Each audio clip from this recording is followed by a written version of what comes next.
You know, it's a huge question that comes up in a lot of relationships. When, exactly, is it okay to stop using condoms? It's a big step, for sure, a move toward a different kind of intimacy.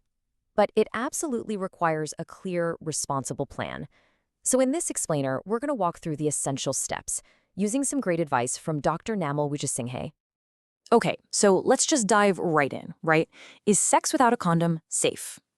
The short answer is yeah, it can be, but, and this is a big but, that safety isn't just something that happens. It's something you have to actively build together as a team. And this quote from Dr. Wijasinghe, man, it just nails it, doesn't it? This is really the core idea for our entire discussion. That true freedom and trust in the bedroom, it's earned by the responsible things you do outside of it.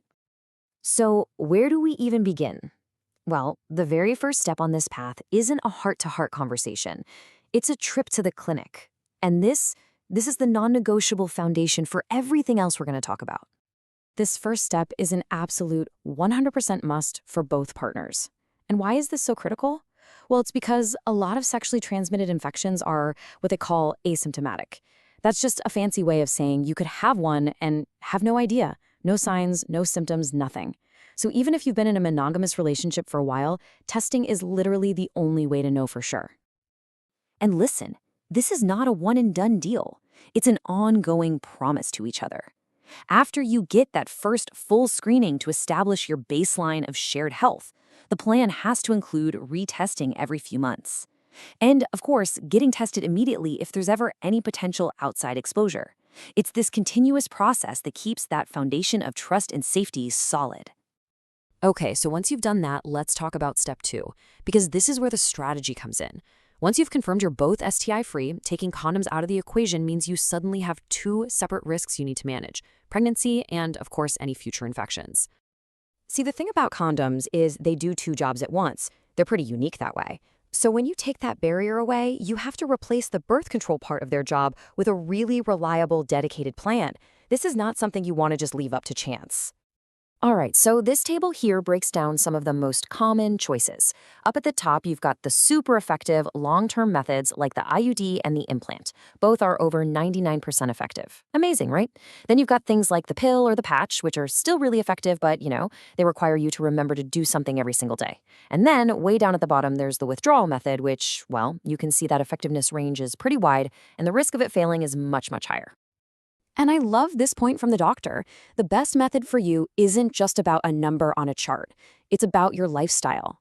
A set it and forget it option like an IUD could be an absolute game changer for a busy or forgetful couple.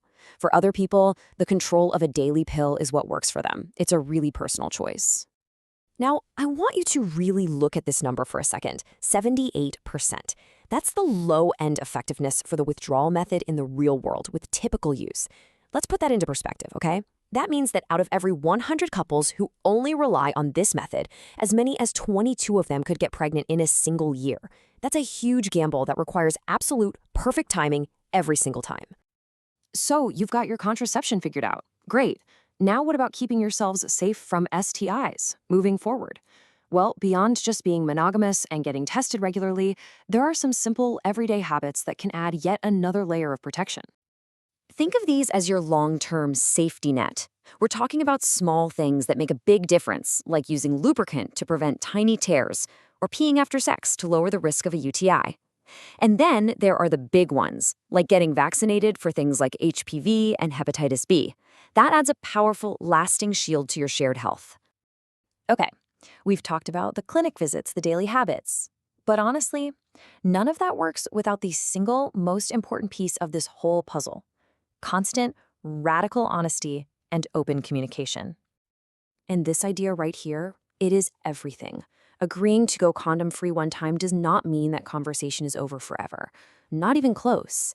It's about checking in with each other regularly. Hey, are you still comfortable with this? Has anything changed for you? Consent isn't a contract you sign once. It's a living, breathing dialogue. This slide just lays it out so clearly.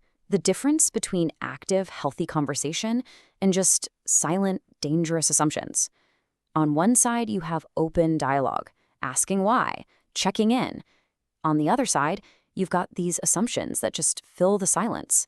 And that's where misunderstanding and resentment can really start to build. All right, this brings us to our final and I think maybe the most important idea to take away from all of this. It's really about shifting how we think about this entire decision. So, to wrap it all up, this isn't some simple, spontaneous choice you make one night. It's a structured process. It's a path built on these 4 key pillars. You get tested together, you choose reliable contraception, you build those ongoing safety habits, and you never, ever stop communicating. And this final thought from the doctor just perfectly captures the weight of this choice.